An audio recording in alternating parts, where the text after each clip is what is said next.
एक विद्यालय में 3/5 बच्चे लड़के हैं। कोई विद्यालय है, उस विद्यालय में यहाँ पे बता रखा है उन्होंने कि 3/5 बच्चे जो हैं वो लड़के हैं तथा लड़कियों की संख्या, ये तो यहाँ उन्होंने क्या है भिन्न में बता दिया कि भिन्नों में 3/5 है भिन्न लड़कों का, लेकिन लड़कियों का उन्होंने भिन्न नहीं बताया है, भिन्न में नहीं बताया, बल्कि लड़कियों की टोटल संख्या बता दी है कि 800 लड़कियाँ हैं टोटल, और हमसे क्या है लड़कों की संख्या यहाँ पे निकालने के लिए बोल दिया है। इंग्लिश में देखें तो in a school 3/5 of the children are boys, तो यहाँ पे फ्रैक्शन में दे रखा है, ये बॉयज़ का फ्रैक्शन है कि किसी स्कूल में जो बॉयज़ का फ्रैक्शन है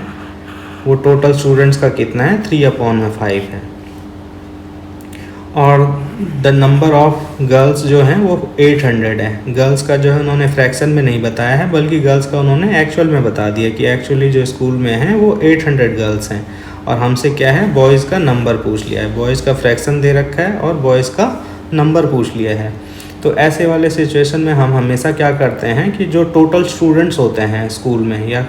विद्यालय में, जो कुल मिला के बच्चे होते हैं, उनकी संख्या को कुछ मान लेते हैं कि जैसे मान लेते हैं यहाँ पे कि बच्चों की जो कुल संख्या है या कुल जो विद्यार्थी हैं, कुल विद्यार्थी या टोटल स्टूडेंट्स, उनको हम x मान लेते हैं यहाँ पे कि x विद्यार्थी हैं स्कूल में पूरे। अब इस x का क्या होगा 3/5, इस x का 3/5,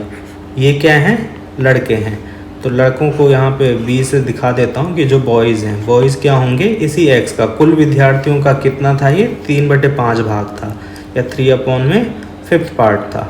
तो ये 3/5 ऑफ x इस तरीके से होगा। कुल बच्चों का 3/5 भाग क्या है लड़कों का है, तो ये तो लड़के हैं। अब विद्यालय में होंगे या तो लड़के होंगे या लड़कियां होंगी, तो लड़के तो इतने हैं, तो लड़कियों का भी संख्या निकाल देते हैं। तो कैसे करेंगे, कुल विद्यार्थियों में से लड़कों की संख्या को हम घटाएंगे या माइनस करेंगे, तो हमारे को क्या है गर्ल्स का नंबर मिल जाएगा।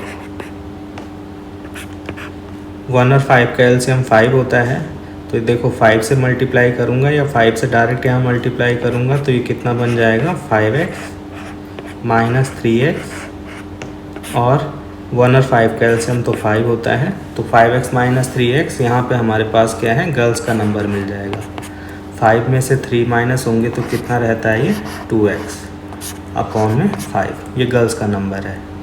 अब यहाँ पे हमारे पास क्वेश्चन में जो है ये तो x के हिसाब से गर्ल्स का नंबर आया है या लड़कियों की संख्या आई है x के हिसाब से, लेकिन हमें क्वेश्चन में एक्चुअल में जो लड़कियां हैं वो कितनी दे रखी हैं 800, तो ये जो है लड़कियों की संख्या जो ये है इसको हम किसके बराबर रख देंगे 800 के बराबर। तो देखो यहाँ से हमें x मिल जाएगा, कैसे मिलेगा, ये 5 जो है यहाँ डिवाइड में इस तरफ ले जाऊँगा तो ये क्या है मल्टीप्लाई में जाएगा, तो 800 के साथ मल्टीप्लाई में ये 5 रहेगा, और ये 2 देखो ये 2 यहाँ x के साथ मल्टीप्लाई में है तो ये किधर जाएगा डिवाइड में, और 2 से देखो ये 400 टाइम्स कट जाता है, 400 बार कट जाता है, तो 400 गुणा 5 कितना हो जाएगा, 4 गुणा 5 20 होते हैं, और ये 2 0, तो ये x का जो मान है यहाँ पे हमारे पास 2000 आ गया। और x हमने क्या किस चीज़ को माना था, विद्यार्थी टोटल स्टूडेंट्स को माना था, तो टोटल स्टूडेंट्स क्या हो गए 2000 हो गए हैं, लेकिन उन्होंने हमसे टोटल विद्यार्थी टोटल स्टूडेंट्स नहीं पूछे थे, बल्कि क्या पूछा था नंबर ऑफ़ बॉयज़ या लड़कों की संख्या पूछी थी सिर्फ। तो बॉयज़ हमारे पास फ्रैक्शन में यहाँ पे निकाल के रखा हुआ था, बॉयज़ का जो फ्रैक्शन था वो कितना था 3x/5, तो बॉयज़ को 3x/5 लेके हम x की जगह पे कितना रख देंगे 2000,